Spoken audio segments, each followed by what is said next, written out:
Sky King, do not answer.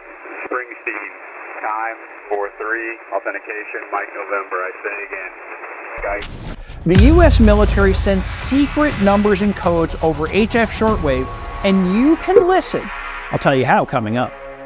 KN4NEH, this is N4 Jim, BFR. I hear you loud and clear. You know what? I bumped into Jack a few minutes ago. Let me see if we can...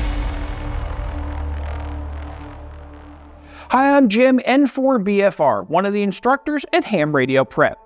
Let's dive into the semi-secret world of number stations and what the U.S. military is doing when they send out these codes. Now, if I was a spy master working for one of those 3-letter agencies, there are times I need to get a message to one of my operatives in another country. Maybe I need to tell them, the plan is go, capture the MacGuffin. Here's my problem.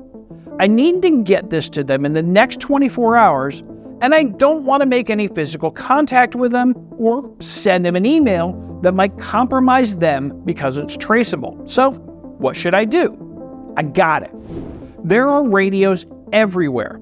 I'll encode it in a radio message. We'll agree on a frequency and time in advance.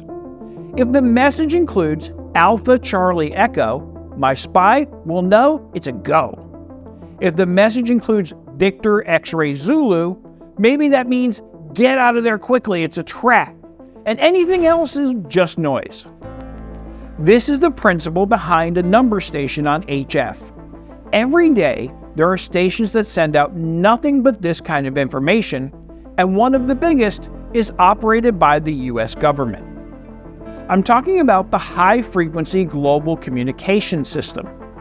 Operated by the Air Force and also used by the Navy, the HFGCS sends out coded messages at random times of the day or night. 24/7, 365, their network of stations can send out several different kinds of messages for the military. The frequencies 8992 kHz and 11175 kHz are always ready to send, with other frequencies being used as well, depending on solar propagation throughout the day. These messages range in priority, and there's no set time. You'll just be listening and hear something like this, called an emergency action message. All stations, this is Anchorage, break. Quebec, Sierra, Quebec, Juliet, Kilo, Charlie, stand by. Now you'll hear those messages fairly frequently. They could be ordering our spy to be ready to go into action, or they could be telling the folks in a missile silo it's pizza for lunch again, because you gotta practice, right? Sky King, do not answer. Springsteen, time 4-3, authentication, Mike November. This is Andrews out. There's a priority message higher than an emergency action message. Those Sky King messages are thought to be more time sensitive. They can even interrupt a normal emergency action message. Now, does every message indicate an impending missile launch? No. But this might be one of the ways those messages are sent to the military.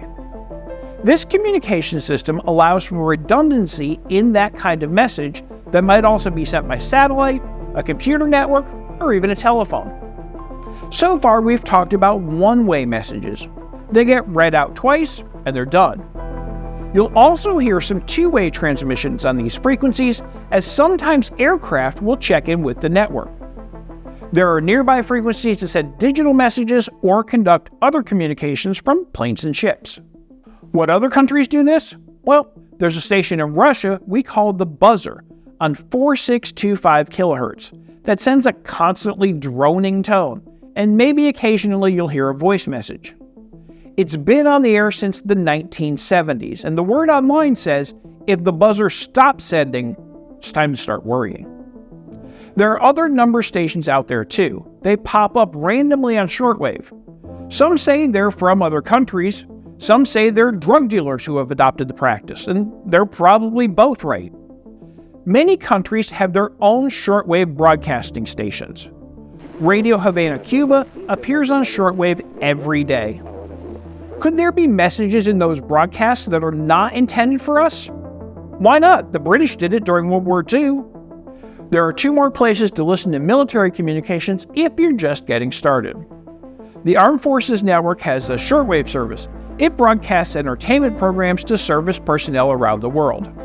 Check out these frequencies to try and pick it up. Break out your radio scanner or the scanner function on your handheld because the military has use of many VHF and UHF frequencies. Here are some places to listen.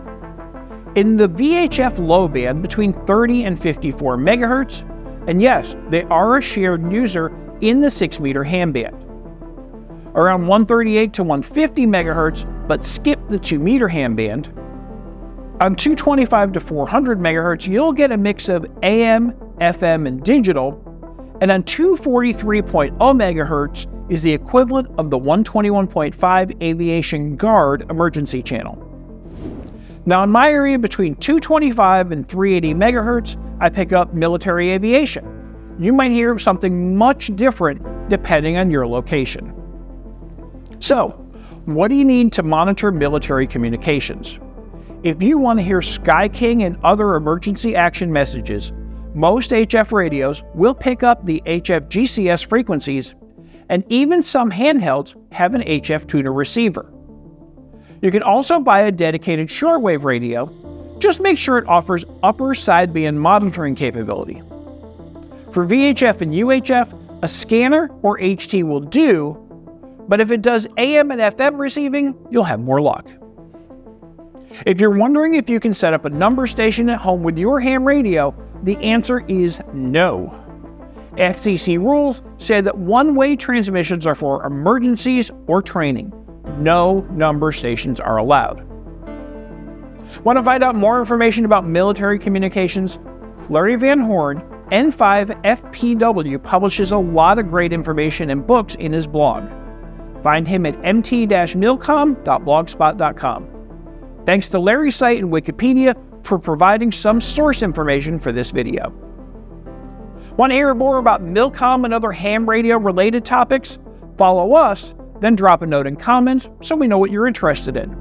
We talk all things amateur radio with a little shortwave mixed in. Bring those military communication stories too. I'm Jim N4BFR from Ham Radio Prep. We hope to hear you and some number stations on the air soon.